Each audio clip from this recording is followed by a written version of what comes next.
Welcome to the 27th lesson of SmartKnitter, Knit Specification Level 2. Today, we will demonstrate how to create knit spec for knitted hood. First, we delete the node on the neckline.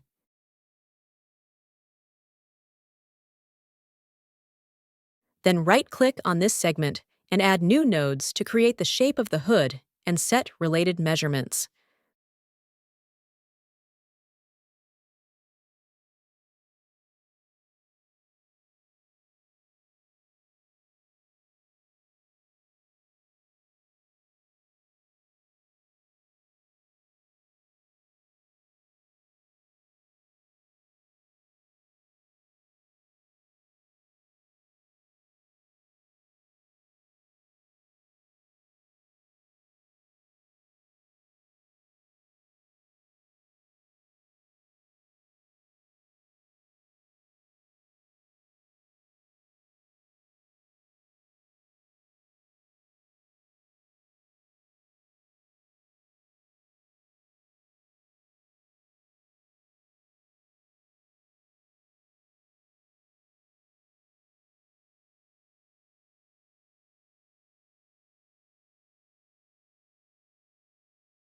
Note that if we were to do cast-off for neckline, we should add hollow mark using hold stitch.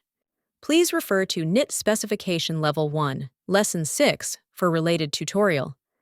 This is the final result for knitted hood after editing the knit spec. This marks the end of this class. Thank you for watching.